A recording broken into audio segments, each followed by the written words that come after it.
আসসালামু আলাইকুম। আমৃত্যু ভালোবাসি তোকে, লিখেছেন সালমা চৌধুরী। মেঘের দৃষ্টিতে অস্থিরতা, মগজে কিছু সময় আগে আবিরের করা প্রশ্নটা ঘুরপাক খাচ্ছে।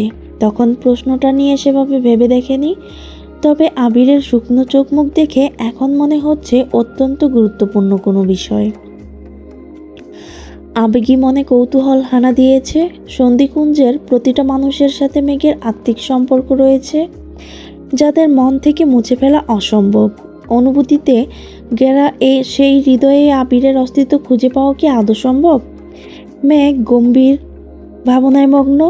আবিরের সাথে যতবার ফোনে কথা বলেছে ততবারই আবিরের বোধশক্তি আর যত্ন দেখে অভিভূত হয়েছে।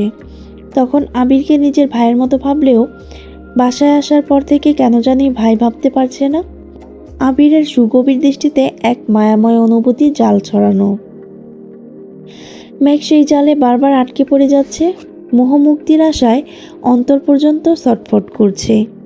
সিক্ত আকাশে উড়োচিঠির মতো কল্পনা উড়িয়ে মস্তিষ্কের সাথে চিত্তের প্রশান্তি চায়। বেহিসাবি অনুধ্যানের অন্ত ঘটিয়ে অনাড়ম্বর মনে বলতে চায়, আবির ভাই কেবল আমার ভাই, অন্য কিছু নয়। অথচ বহু চেষ্টা করেও এই ভাবনা মনে স্থির করতে পারছে না। আবিরের ধারালো চোখের চাউনিতে কল্পনার জগৎ ধ্বংসপ্রায়। মেঘ আনমনে শুধালো, বাই এনি চান্স আমি কি তার প্রেমে পড়ে গিয়েছি? মাইশাটাকে মেঘ স্বাভাবিক হয়ে বসলো। সবার স্থির দৃষ্টি মেঘের দিকে। মেঘ কৌতূহলী কণ্ঠে জানতে চাইল, কি হয়েছে? মাইশা বলল, তুমি কি কারো ভাবনায় ডুবে আছো?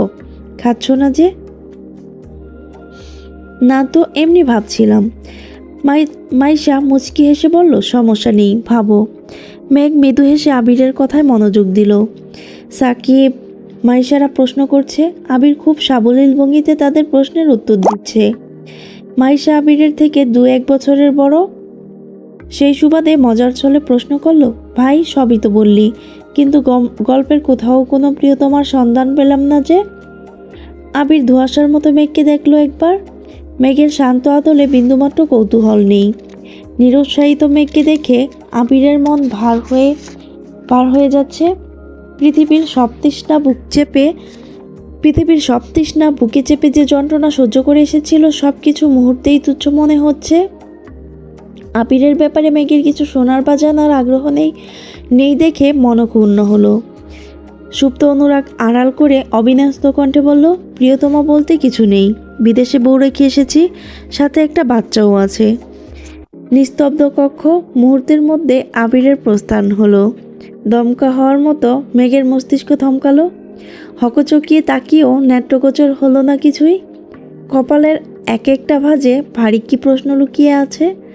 মস্তিষ্ক জুড়ে সত্যি মিথ্যের লড়াই চলছে। মেঘের অনুচিন্তন মানুষে কৌতূহলের মেলা। আবিরের নির্বেজাল কণ্ঠে বলা কথাতে সত্যি মিথ্যে যাচাই করা ভীষণ কঠিন। এটা অবাস্তব কোনো বিষয় না। পড়াশোনা করতে গিয়ে কাউকে পছন্দ করা আর বিয়ে করে সেটেল হওয়াটা খুব স্বাভাবিক বিষয়। আজ থেকে কয়েক মাস আগে এই ঘটনার সম্মুখীন হলে মেঘের কাছে তেমন কিছুই মনে হতো না, তবে আজ হচ্ছে। অন্তরের অন্তঃস্থলে প্রতাপী মনস্তাপ বিশ্রীভাবে আঘাত করছে। মেঘের সাদাটে মুখশ্রী লাল হয়ে এসেছে। মনের আঙিনায় প্রণয়ের সূচনা হওয়ার আগেই অশরীরী বার্তা পড়তে শুকনো পাতার মতো অনুভূতি উড়ে যাচ্ছে। হৃদয় অম্বরে বিষাদের ছায়া, মুক্ত বাতাসে যাতনার বার্তা। অজর শ্রবণধারার মতো বৃষ্টি ঝাপটা রুমে আসছে। ঝুম বৃষ্টিতে কেউ কারো কথা শোনার অবস্থায় নেই। আবিরের পরে তানভীরও রুম থেকে বেরিয়ে গেল। মিম, স্মৃতি, লাবিবরা অনেকক্ষণ আগেই নিচে চলে গিয়েছে। মেঘ, মালা, মাইশা আর সাকিব উপস্থিত রুমে। মাইশা সাকিবের দিকে তাকিয়ে শক্ত গলায় প্রশ্ন করল, এই সাকিব, আবির কি সত্যি বিবাহিত? সাকিব কণ্ঠে আহ্লাদ ঢেলে উত্তেজিত কণ্ঠে জানালো, মনে হয়। আমি যতদূর জানি আবির ভাইয়া একজনের প্রেমে সম্পূর্ণ দেওয়ানা। ভাইয়ার নিঃশ্বাসে প্রশ্বাসে শুধু একজনের নামে বেরিয়ে আসে। ভাইয়ার ক্লান্ত মস্তিষ্ক জুড়ে শুধু তার বিচরণ চলে। মাইশা ভীষণ খেপে গেল। রাগান্বিত কণ্ঠে বলল, তোকে জিজ্ঞেস করাই ভুল হয়েছে আমার। এই মেঘ, মালা, চলো, আর আড্ডা দিতে হবে না, এই সবগুলো মিথ্যাবাদী। মালা পুরো কণ্ঠে বলল, আমি জানি আবির ভাইয়া আমাদের সাথে মজা করেছে, সাকিব নির্বাক চোখে চেয়ে বিড়বিড় করলো, কি যুগ এলো, সত্যি কথা বললে কেউ 3 আনার দামও দেয় না। দীর্ঘ সময়ের আড্ডার মাঝে তানবীরের বন্যার কথাই শুধু বারবার মনে পড়ছিল। বিকেলেই দেখেছিল মেয়েটা অসম্ভব কাঁপছে, অধিকার না থাকায় কপালে হাত রেখে তাপমাত্রা বোঝার সামর্থ্যও ছিল না। তারপরও খুব জোরাজুরি করে কিছু ওষুধ কিনে দিয়েছিল। অনেকটা সময় পেরিয়েছে, বন্যার খোঁজ নেওয়া হয়নি। তানবীর ছাদের সিঁড়ির কাছে দাঁড়িয়ে বন্যার নাম্বারে কল দিল। নাম্বারটা সংগ্রহ করেছিল ভার্সিটিতে ভর্তি করানোর সময়, কিন্তু কোনো দিন সেভাবে কল দেওয়া হয়নি। ছোট বোনের বান্ধবীকে বিরক্ত করার অপরাধ কতটা ভয়ানক হতে পারে সেই ধারণা তানবীরের আগে থেকেই ছিল। কিন্তু মন কি আর নিয়ম নীতি মানে? অবুধ মন নিষিদ্ধ প্রেমানুভূতিতে মগ্ন হয়ে আছে। অপরিচিত নাম্বার দেখে প্রথমে কলটা রিসিভ হলো না। 2 বার দেওয়ার পর কল রিসিভ করলো বন্যা। আগুনের ন্যায় গরম গা, শরীরে তীব্র কম্পন, জ্বরের তাপে বন্যার তপ্ত নিঃশ্বাস আটকে আসছে বারবার। জিভ দিয়ে শুষ্ক ঠোঁট ভেজানোর চেষ্টা করলো। প্রখর তপ্ত শ্বাস ছেড়ে প্রশ্ন করলো, কে? আমি তানবীর। জ্বরের তাপে লাল হয়ে ওঠা উষ্ঠ কাঁপছে থরথর করে। বন্যা ঝাপসা চোখে স্ক্রিনের দিকে তাকিয়ে নিবু নিবু কণ্ঠে বলল, আপনি আমার নাম্বার কোথায় পেয়েছেন? তানবীরের কণ্ঠস্বর অনেকটাই দুর্বল। বন্যার এলোমেলো নিঃশ্বাস ফোনের এপাশ থেকে স্পষ্ট শোনা যাচ্ছে। তানবীরের চেহারায় আধার নামলো। মলিন গলায় জানতে চাইল, সেটা বেশি জরুরি না? তোমার শরীরের কি অবস্থা সেটা বলো। জ্বর কি বেশি? 102-এর উপরে, সাথে টনসিলের ব্যথা, চোখ খুলতে পারছি না ঠিক মতো। ওষুধ কখন খেয়েছো? কিছুক্ষণ হলো। দোয়া করবেন আমার জন্য। ফি আমানিল্লাহ। জ্বর না কমলে জানিও, ডাক্তার নিয়ে আসবো। তার প্রয়োজন হবে না, ধন্যবাদ। বন্যা কল কেটে নীরবে উষ্ণ নিঃশ্বাস ছাড়ল। স্বার্থের এই দুনিয়ায় কাউকে নিঃস্বার্থভাবে ভালোবাসতে দেখতে বজ্র সংকেতে মন কেঁপে ওঠে। রঙিন আকাশ নিস্তব্ধতায় বিবর্ণ হয়ে যায়। ইচ্ছে করে কারো মায়াডোরে বন্দী হতে, কিন্তু সেই ইচ্ছেগুলো বাস্তবতা নামক বেড়াজালার অন্তরালে বিলীন হয়ে যায়। বৃষ্টিমুখর মায়াবী রাত, অথচ মেঘের মন বিষণ্ণ। আলো আঁধারির স্বপ্নগুলো অনুভূতিশূন্য হয়ে উঠেছে। লোকে বলে ভালোবাসায় হারানোর ভয় থাকে। আবিরের প্রতি মেঘের আকর্ষণ কিংবা ভালোবাসা নেই, তবে হারানোর ভয় এত তীব্র কেন? আবিরের বউ আছে কথাটা শুনে কেন স্বাভাবিকভাবে নিতে পারছে না? সেদিন মালার মুখে আবিরকে পছন্দ করার কথা শুনে মেঘের মন খারাপ হয়েছিল, কিন্তু সেটা সাময়িক ছিল। পাওয়ার আকাঙ্ক্ষা না থাকলে না পাওয়ার শূন্যতায় হৃদস্পন্দনের ছন্দপতন বড্ড বেমানান। মস্তিষ্কের টানাপোড়েনের মাঝে বন্যা কল দিল। ম্যাক কল রিসিভ করে প্রশ্ন করলো, জ্বর কমেছে তোর? কমেছে কিছুটা। রাতে খেয়েছিস? হ্যাঁ, ওষুধ খেয়ে শুয়েছি কেবল। প্রচণ্ড মাথা ব্যথা করছে, মাথা তুলে বসতে পারছি না। তুই ঠিক আছিস? আলহামদুলিল্লাহ। বন্যা শান্ত কণ্ঠে শুধালো, তোর কি কোনো কারণে মন খারাপ? তোর সাথে দেখা হলে বলবো। কিছুক্ষণ কথা চলো দুজনের। বন্যা মূলত বুঝতে চাইছিল তানবীর বাসায় এসে মেঘকে কিছু বলেছে কিনা, কিন্তু মেঘের কথাবার্তা স্বাভাবিক দেখে বন্যা স্বস্তির নিঃশ্বাস ছাড়ল। মন খারাপের তোরে মেঘও বেশিক্ষণ কথা বলল না। গুড়ি গুড়ি বৃষ্টিতে 2 দিন কেটেছে। মেঘে ঢাকা আকাশে আজ ঝলমলে রোদের দেখা মিলেছে। নীলাম্বরের খণ্ড খণ্ড মেঘ আকাশে সৌন্দর্য দ্বিগুণ বাড়িয়ে দিয়েছে। স্নিগ্ধ শীতল পরিবেশে ছাদের কার্নিশ ঘেঁষে দাঁড়িয়ে আছে আবির। চিন্তামগ্ন দৃষ্টি দূর আকাশের মেঘেদের বেলায়। অনাবশ্যক কিছু দুশ্চিন্তায় সারা রাত নির্ঘুম কেটেছে। আবিরের চোখের শিরা উপশিরা রক্তাভ বর্ণ ধারণ করেছে। আচমকা পেছন থেকে মেয়েলি কণ্ঠের ডাক শোনা গেল, আবির ভাইয়া। আকস্মিকতায় বিস্ময় পিছু ঘুরল আবির। মালাকে দেখে গোল গোল চোখে তাকিয়ে প্রশ্ন করল, তোমরা কি চলে যাচ্ছ? মালা স্বাভাবিক কণ্ঠে উত্তর দিল, হ্যাঁ, আমাদের বাড়িতে তোমার দাওয়াত রইল। সুযোগ পেলে অবশ্যই যাব। ভাইয়া, তোমার সাথে আমার কিছু কথা ছিল। আমার প্রচণ্ড মাথা ব্যথা করছে, খুব বেশি গুরুত্বপূর্ণ মনে হলে বলো, নয়তো। মালা আবিরের মুখের দিকে তাকিয়ে বলল, তোমার সাথে কখনো কথা না হলেও আমি তোমাকে অনেক দিন যাবৎ ফেসবুকে ফলো করি, মেসেজও দিয়েছি অনেক, কিন্তু তুমি কোনো রিপ্লাই করোনি। সত্যি কথা বলতে তোমাকে আমার খুব ভালো লাগে। আমি তোমাকে ভালো। মালার কথার নিষ্পত্তি ঘটার আগেই আবিরের হুঙ্কার শোনা গেল। আকস্মাৎ থেমে গেল মালা। আবির তীক্ষ্ণ দৃষ্টিতে তাকিয়ে কণ্ঠস্বর কয়েক গুণ ভার করে বলল, শোনো মেয়ে, আমি আবির অন্য কারো মালিকানায় বন্দি। আমার অস্তিত্ব জুড়ে শুধু তার রাজত্ব চলে। তার লেপ্টে যাওয়া কাজল চোখের নির্বাক চাহনি আমার শীর্ণ হৃদয় ব্যাকুল করতে সক্ষম। মোহ কিংবা ভালো লাগা নয়, সে আমার প্রাণচাঞ্চল্যের পূর্ণতা, আমার একমাত্র ভালোবাসা। আমি আবির, আমৃত্যু শুধু তাকেই ভালোবাসবো। আবির কথা শেষ করতেই ছাদের দরজায় কারো অবয়ব দেখতে পেল। স্পষ্ট চোখে তাকাতেই দেখলো মেঘ বিপুল চোখে তাকিয়ে আছে। আবিরের সঙ্গে চোখাচোখি হতেই মেঘ চিবুক নামিয়ে শুষ্ক গলায় ঢোক গিলল। মেঘের মলিন চেহারা দেখে আবিরও কপাল কুঁচকালো। ক্ষতবিক্ষত হৃদয় প্রশান্ত করতে প্রাণপণে শ্বাস টানল। মালাকে বলা কথাগুলো মেঘ কি সম্পূর্ণ শুনেছে, নাকি শুধু শুধু ভুল বুঝেছে সেটাই ভেবে পাচ্ছে না। আবির স্থির দৃষ্টিতে চেয়ে থেকে ধীরকণ্ঠে শুধালো, মেঘ কেন এসেছিলি? মেঘ নিস্তব্ধতা কাটিয়ে বলল, বড় আব্বু আপনাকে খুঁজছিলেন। আবির কোনো দিকে না তাকিয়ে ছাদ থেকে নেমে গেল। মালা তখনও পাথুরে মানবের মতো দাঁড়িয়ে আছে। মেঘ কয়েক সেকেন্ড মালাকে দেখে মন্থর গতিতে নামতে লাগলো। মেঘের চিন্তান্বিত হৃদয়ে প্রশ্নেরা ঘুরপাক খাচ্ছে। অলক্ষিত ঝড়ের বেগে কেউ যেন কানে কানে বলে দিচ্ছে, এই শুষ্ক মরুভূমিতে প্রেম নিষিদ্ধ। মালিক মোহিত হয়ে আছে অন্য নারীর মোহে। আবিরের মুখে ভালোবাসার বর্ণনা শুনে খুব জানতে ইচ্ছে করছে, কে সেই সৌভাগ্যবতী যার প্রেমে পিপাসিত আবিরের হৃদয়। মেঘ নামতে নামতে মনে মনে আওড়ালো, সাকিব ভাইয়া যা বলেছিল সেসব তাহলে সত্যি ছিল। দুদিনের জ্বরে বন্যার অবস্থা প্রায় বিপন্ন। ডাক্তার দেখানো হয়েছে, ওষুধ খাচ্ছে নিয়মিত, কিন্তু এখনও জ্বর কমেনি পুরোপুরি। টনসিলের ব্যথাটাও হালকা আছে। রোদ্দুর মাথার উপর চওড়া হচ্ছে। এই তপ্ত রোদেও বন্যা কাঁথামুড়ি দিয়ে শুয়ে আছে। উজ্জ্বল চেহারা মলিন দেখাচ্ছে, কপালের সঙ্গে সঙ্গে পুরো মুখ রক্তিম হয়ে আছে। বন্যার অন্যমনস্ক দৃষ্টি জানলার দিকে। গাছের পাতাগুলোকে কাঁপিয়ে কমল হাওয়া বইছে চারদিকে। মৃদু বাতাসে বন্যার শরীরের কম্পন তীব্র থেকেও তীব্রতর হচ্ছে। হঠাৎই তানবীরের নাম্বার থেকে কল এসেছে। বন্যা রয়ে শয়ে শ্বাস ছেড়ে কল রিসিভ করলো। তানবীর কপট রাগী সরে শুধালো, কোথায় তুমি? বন্যা চাপা স্বরে জবাব দিল, বাসায়। তানবীর গুরুবার কণ্ঠে আওড়ালো, জ্বর কমেছে? জি, অনেকটা কমেছে। আমি তোমাদের বাসার সামনে। এখন তুমি আসবে নাকি আমাকে ভেতরে আসতে হবে? বন্যা চক্ষু সরু করে শুধালো, মানে আমি কি বাসায় আসবো? না না ভাই, আম্মু বাসায় আছে। ঠিক আছে, তুমি তাহলে কষ্ট করে বেরিয়ে আসো। ভয়ে বন্যার নাক ঘামছে। জ্বর আর দুশ্চিন্তায় শরীর কাঁপছে থরথর করে। বন্যার গলা বার হয়ে আসছে, কথা আটকে যাচ্ছে। কোনো রকমে বিছানা থেকে নেমে মাথায় ওড়না দিয়ে জোরপূর্বক নেমে এসেছে। বন্যার ছোট ভাই রিদ সিঁড়ি দিয়ে উঠছিল।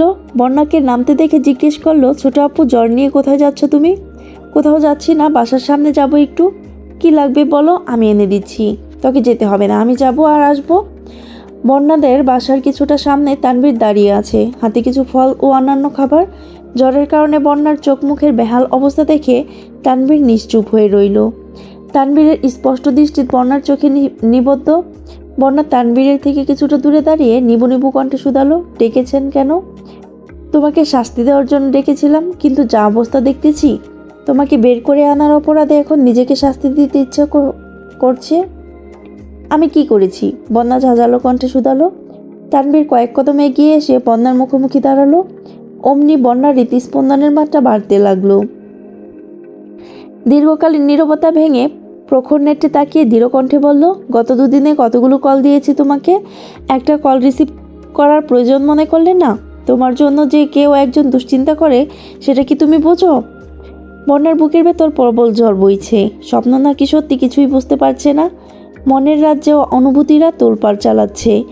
তানবীরের শানিত দৃষ্টি বন্যার হৃদয়টাকে ক্ষতবিক্ষত করে দিচ্ছে। তানবীর বিলম্বিত কণ্ঠে পুনরায় বলল, আমি তোমার বিরক্তির কারণ হলে বলতে পারো। তানবীরের মুখশ্রীর প্রকারতা দেখে বন্যা মলিন হেসে বলল, তেমন কিছু না, জ্বর বেশি ছিল, কথা বলার মতো শক্তি ছিল না শরীরে, তাই কারো কল রিসিভ করিনি।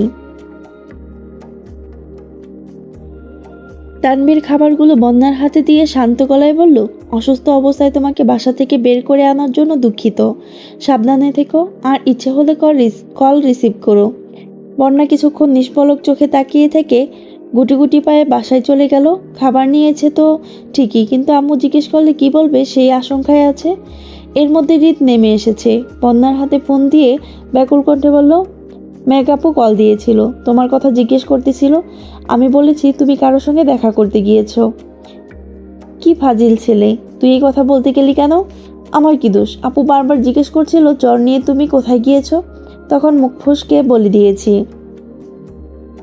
বন্যা রাগান্বিত কণ্ঠে চেঁচালো, তোর যন্ত্রণায় আমি নিরুদ্দেশ হয়ে যাব। ফিক করে হেসে হৃদ বলল, নিরুদ্দেশ হলে আমাকেও সাথে নিয়ে যেও, নয়তো একা একা থাকতে থাকতে ডিপ্রেশনে চলে যাবে।